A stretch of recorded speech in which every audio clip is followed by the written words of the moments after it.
Radhe Radhe. Hello everyone. Let's begin with a new episode. Please जो नए हैं या जिन्होंने अभी तक सब्सक्राइब नहीं किया वो जल्दी से सब्सक्राइब करें, एपिसोड लाइक करें और जो है वो बेल आइकन दबाएं। जगदीश इस वक्त स्प्रा को ही देख रहे थे, स्प्रा भी उन्हें ही देख रही थी। सभी की नज़र इस वक्त जगदीश पर थी। जगदीश स्प्रा को देखते हुए कहते हैं, मैं तुम्हें इस बात से रूबरू करवाना चाहता हूँ कि जिस इंसान के साथ तुम रहना चाहती हो वो कैसा है। स्प्रा असमंजस में जगदीश को देखती है। जगदीश अपनी बात को आगे बढ़ाते हुए कहते हैं, तुम अगर अपनी सच्चाई के साथ उसकी सच्चाई के साथ उसे अपनाओगी तो ज़्यादा अच्छा होगा और हमें कोई प्रॉब्लम भी नहीं होगी। सभी लोग यह सुनने के लिए बेकरार थे कि आखिर जगदीशी क्या कहना चाहते हैं।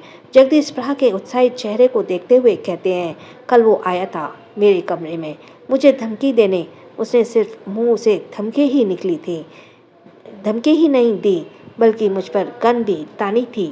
सभी यह सुनकर शॉक्ड हो जाते हैं। स्प्रा के तो एक पल के लिए चेहरे के रंग ही उड़ जाते हैं। जगदीश स्प्रा के चेहरे को अच्छे से नोटिस कर रहे थे। वह उसके हैरान चेहरे को देखकर कहते हैं, देखो बेटा, मैं तुम्हें बार बार इसके लिए फोर्स नहीं करूँगा कि तुम उसके साथ मत रहो। तुम्हें अपनी ज़िंदगी का फैसला लेने का पूरा हक है। मैं बस यही कहूँगा कि अगर तुम उसे अपनाना चाहती हो तो तुम्हें उसकी सच्चाई को जानना होगा, उस सच्चाई के साथ अपनाना होगा। स्प्रा इस वक्त बिल्कुल एक स्टैचू की तरह खड़ी थी। वहीं काव्या के साथ सब हैरान थे, पर एक आदित्य ही था जो नॉर्मल था। उसे जरा भी हैरानी नहीं हुई। काव्या बात को संभालते हुए कहती है, हम शौर्य से बात करते हैं, उनसे माफ़ी मांगने के लिए कहेंगे। दूसरी तरफ सब कोई मुंबई जा रहे थे। उनके लिए एक पूरा प्लेन की सीट बुकिंग की गई थी। कुछ के सिवाय सभी मौजूद थे। काव्या के साथ जो स्प्रा के घर गए थे वह बहुत पहले निकले थे। उसके बाद बाकी सब। आव्या सबके साथ था लेकिन एक कमरे में अकेला बैठा हुआ था। आव्या ध्रुवंश के साथ बैठी थी। कायरा आज मुंबई नहीं जा रही थी क्योंकि उसे कुछ काम करने थे।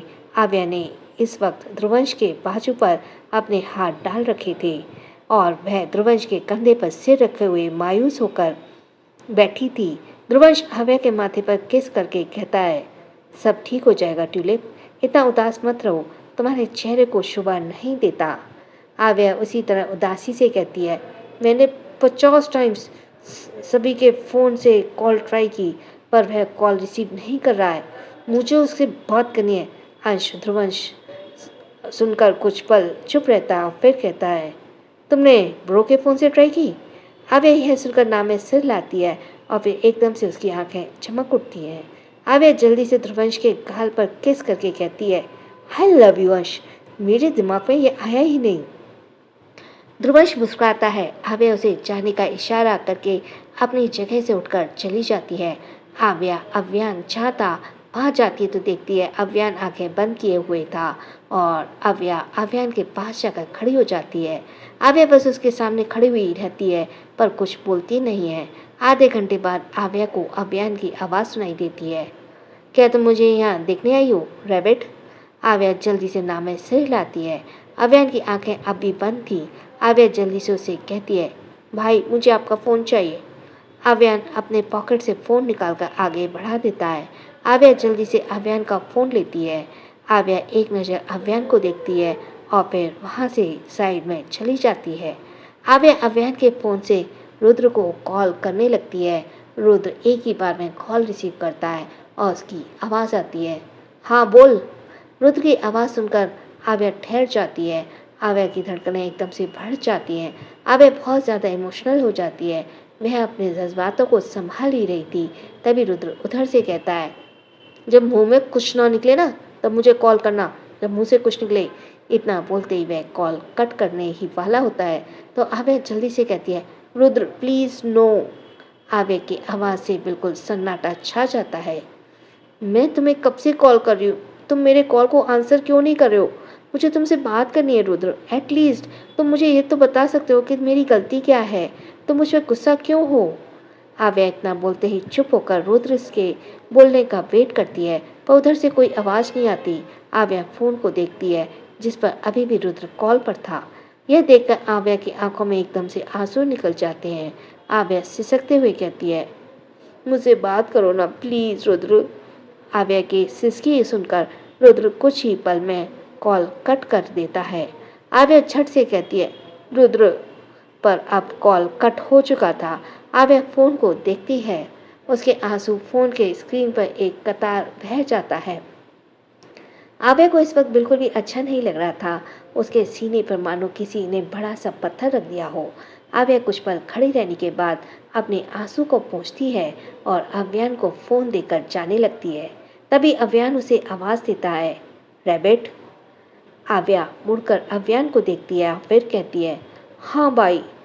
अव्यान, जिसके अब तक आंखें बंद रहती हैं, वह अपनी आंखें खोलकर आव्या को देखता है।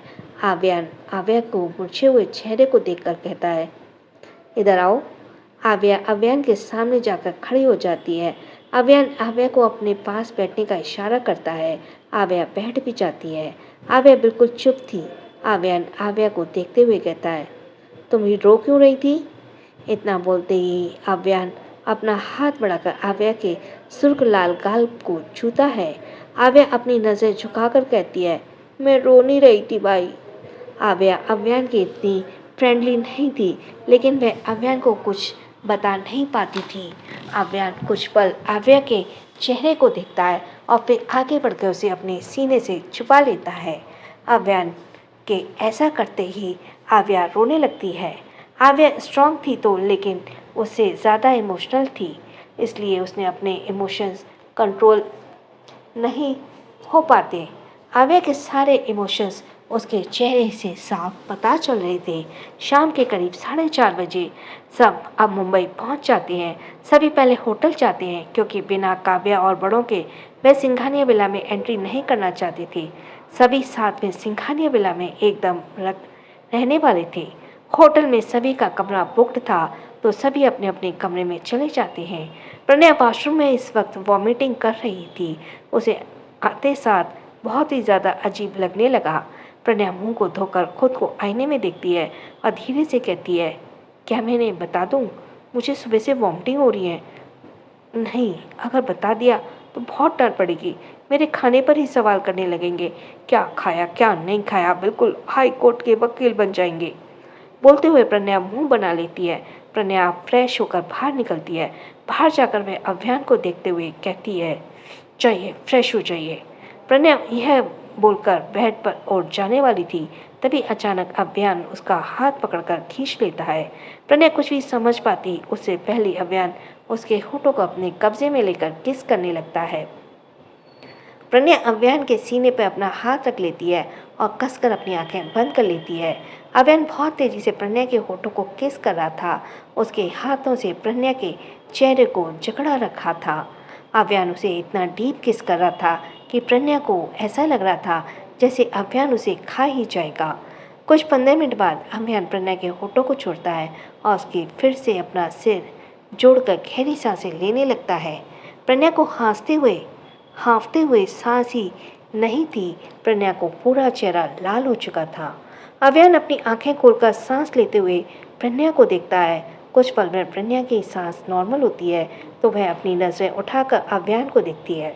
अव्यान प्रणया के माथे पर किस करते हुए कहता है, तुम्हें अभी वॉमिटिंग हुई थी? प्रणया हैरानी से अव्यान को देखती है, फिर जिस पर अव्यान कहता है, तुम्हारे मुंह का टेस्ट बता रहा है। बाय द वे, क्या खाया था तुमने? अव्यान के सवाल पर प्रणया मन ही मन कहती है, मैंने कहा था ना, मेरे खाने पर सवाल उठेंगे। ब्रश करके निकलना चाहिए था। किस करने पर भी पता नहीं चलता, और मुझे भी क्या पता था कि मुझे किस करेंगे।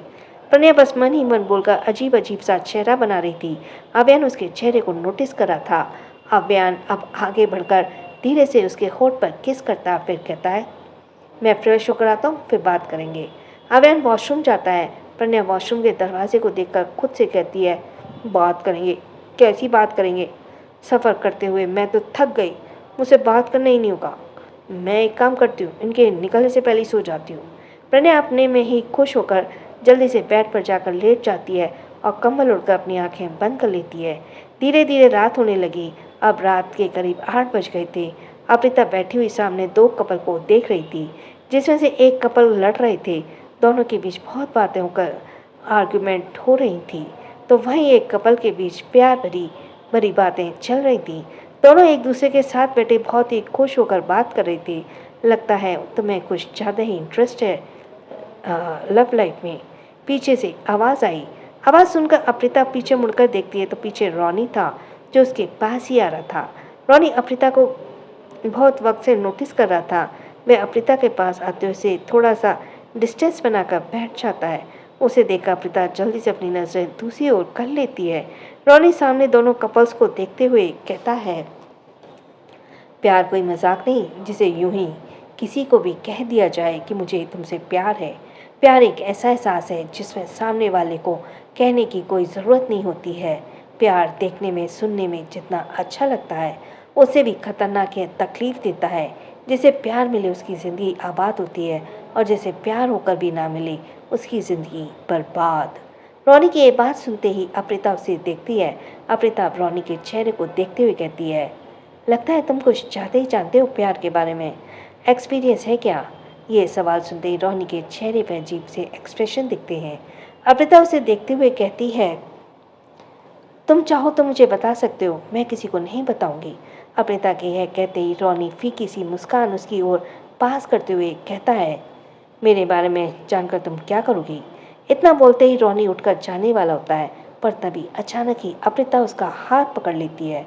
रॉनी उठ चुका था, कदम बढ़ाने वाला था, लेकिन अप्रिता के हाथ पकड़ने से उसके कदम वहीं पर ठहर जाते हैं।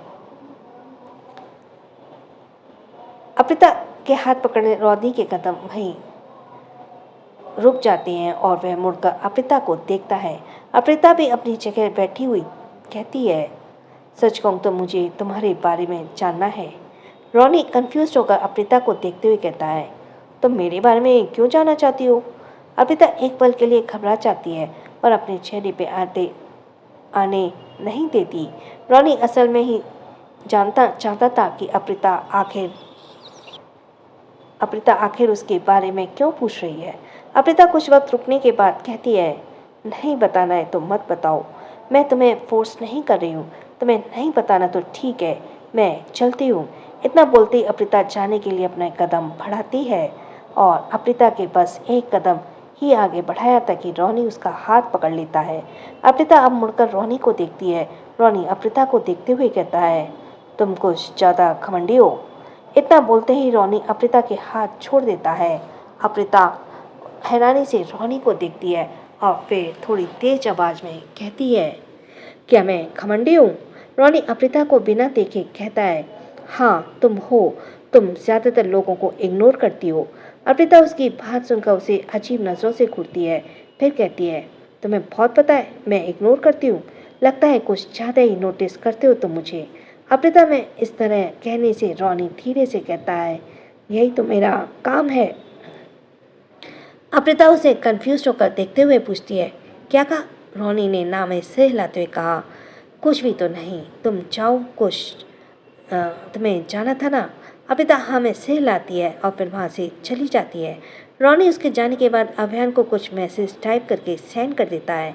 असल में अभियान ने ही रॉनी को अप्रिता पर नज़र रखने के लिए कहा था, क्योंकि अप्रिता का बिहेवियर इतना जल्दी चेंज हुआ था कि वह अब भी डाउट में था, कहीं अप्रिता झूठा नाटक तो नहीं कर रही। अप्रिता के जाने के बाद रॉनी की नज़रें भी उन दो कपल पर जाती है जिन्हें अप्रिता देख रही थी। कुछ देर बाद उसी ओर चला जाता है। अगली सुबह जब वे होटल से निकलने की तैयारी में लगे हुए थे, आदित्य और काव्या के साथ जो स्प्रा के घर गए थे वो मुंबई सुबह सुबह ही पहुंच चुके थे। शौर्य कल बाकी सबके साथ ही मुंबई आ चुका था। वह कमरे में बार बार अपने हाथों में पहनी वॉच को देख रहा था, क्योंकि उसे पता था कि काव्या के साथ बाकी सब आ चुके हैं। वह इस वक्त स्प्रा के कमरे में आने का इंतजार कर रहा था। तभी उसके दरवाजे पर दस्तक होती है। शौर्य जल्दी से दरवाज़ा खोलता है तो उसकी नज़र सामने खड़ी अप्रिता और स्वर्णा पर जाती है। दोनों शौर्य को देखते हुए एक साथ कहती हैं, भाई सब नीचे आपका वेट कर रहे हैं, जल्दी से आ जाइए। शौर्य तो बस स्प्रा से मिलने की फराक में था, इसलिए वह जल्दी से कहता है, चलो मैं तो रेडी हूँ। अप्रिता और स्वर्णा एक दूसरे को देखते हैं और फिर शौर्य को देखकर हाँ में सिर हिलाते हुए कहते हैं, ठीक है चलिए हम बाकी सबको बुला लेते हैं। शौर्य चला जाता है। वहीं अप्रिता और स्वर्णा बाकी सबको बुलाने के लिए चले जाते हैं। कुछ देर बाद सभी होटल के बाहर इकट्ठा हो जाते हैं। शौर्य की नज़र इस वक्त स्पृहा को ढूंढ रही थी, लेकिन स्पृहा कहीं भी नहीं थी। काव्या भी शौर्य को नोटिस कर रही थी कि शौर्य स्पृहा को ना देखकर परेशान है। शौर्य साइड में आकर किसी को कॉल करता है और कहता है, वो यहाँ क्यों नहीं आई? घर में है क्या? अगर उधर से आवाज़ आती है, नो सर, घर में तो कोई नहीं है। यह सुनकर शौर्य का चेहरा एकदम से डार्क हो जाता है। उसे कल की बात याद आती है कि किस तरह जगदीश स्पृहा को दूर ले जाने की बात कर रहे थे। उसे अब लग रहा था कि स्पृहा को वो लेकर चले गए। शौर्य उसे बहुत ही सख्त भरी आवाज़ में कहता है, ढूंढो उसे, हर जगह सर्च करो, मुझे मेरी बीवी हर हालत में चाहिए। उधर से हामी भरी आवाज़ आती है। तभी काव्या शौर्य को बुलाती है, शौर्य चलिए। शौर्य काव्या की ओर देखकर हमें सिर हिलाता है। बाकी सभी कार में बैठ जाते हैं। होटल और सिंघानिया विला की दूरी इतनी ज़्यादा नहीं थी, इसलिए उन्हें ज़्यादा वक्त नहीं लगने वाला था। शौर्य जैसे ही अपनी कार के अंदर जाता है तो उसे सीट से टिक कर बैठी स्पृहा दिखती है, जो अपनी आंखें बंद की हुई थी। उसे देखकर शौर्य की एक पल के लिए हैरान हो जाता है, पर उसे स्पृहा को देखकर काफ़ी ज़्यादा राहत मिलती है।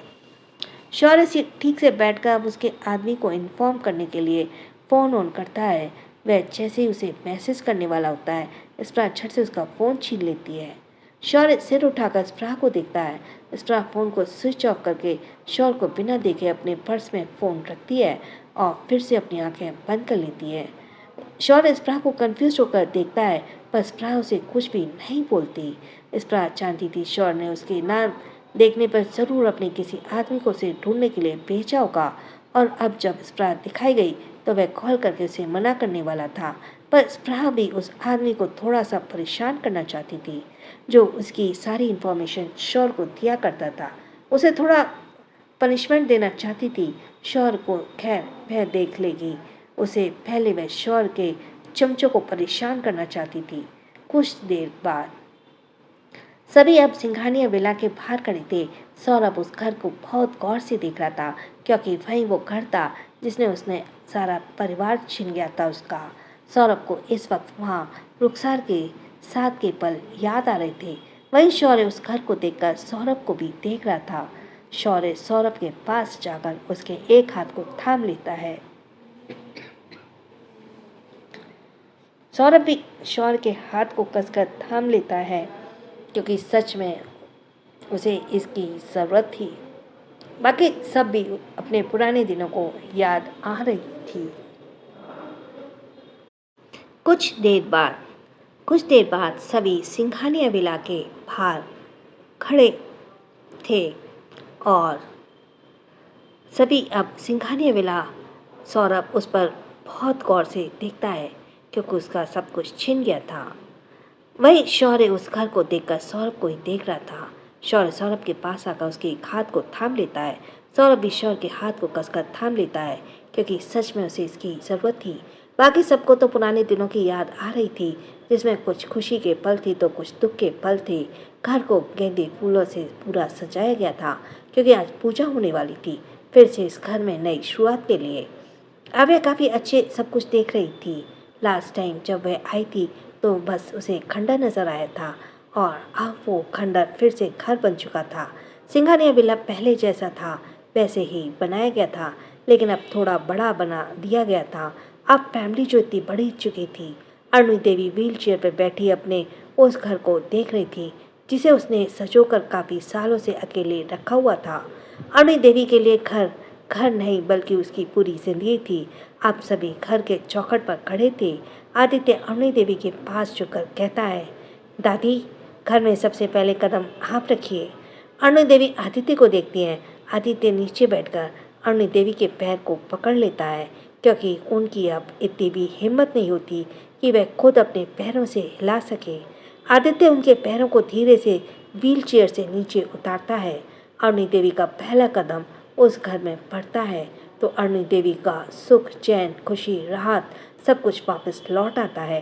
अरुणी देवी मुस्कुराते हुए घर को देखने लगती है। अरुणी देवी के बाद आदित्य पृथ्वीराज और विशाखा को अंदर जाने का इशारा करता है। पृथ्वीराज और विशाखा अरुणी देवी को लेकर अंदर जाते हैं। विशाखा तुरंत अंदर जाकर कहती है, आप सब रुकिए, हम आप सबकी पहली आरती उतार लें। सभी वहाँ खड़े रहते हैं। विशाखा आरती की थाल लेकर द्वारी से खड़ी हो जाती है। आदित्य अब पीछे जाता है और अर्जुन को आगे करता है। विशाखा आरती का थाल लेकर द्वारी में खड़ी हो जाती है और आदित्य अर्जुन को आगे कर देता है और पीछे चला जाता है, क्योंकि घर का सबसे बड़ा बेटा तो अर्जुन ही था। आदित्य पीछे तो हो रहा था, लेकिन अर्जुन उसने तुरंत मना करते हुए कहता है, आदि, भले मैं घर का बड़ा हूँ, लेकिन तू इस घर की रौनक है, इसलिए सबसे पहला हक तेरा बनता है। तू इस घर में कदम रखे। आदित्य कुछ बोलने ही वाला होता है कि अर्जुन तुरंत कहता है, अब तुम अपने भाई से बहस करोगे? आदित्य अब कुछ नहीं बोलता। अर्जुन उसे आगे खड़ा होने का इशारा करता है। आदित्य खड़ा होता है। प्रीत भी जल्दी से काव्या को आदित्य के पास खड़ा कर देती है। आदित्य काव्या को देखकर उसका हाथ पकड़ लेता है। आदित्य अब काव्या की आंखों में देखता है। वह कहता है, इस घर में हम दोनों ने जिंदगी का सफ़र शुरू हुआ था और अब इसी घर में सफ़र खत्म होगी। काव्या आदित्य की आंखों में देखकर मुस्कुराते हुए कहती है, I love you mister husband. आप दुनिया के सबसे बेस्ट हस्बैंड हैं, जिसे हर लड़की अपने ख्वाब में देखती है। आदित्य और काव्या अब आगे देखते हैं। विशाखा मुस्कुराते हुए दोनों की आरती उतारती है, उन्हें टीका लगाती है। अब दोनों साथ में अपना पहला कदम सिंघानिया विला में रखते हैं। सिंघानिया विला में कदम रखते ही दोनों को ही सब कुछ याद आने लगता है, जिसे दोनों ने इस घर में साथ जिया था। So thanks for listening. छोटों को प्यार, बड़ों को सम्मान, राधे राधे।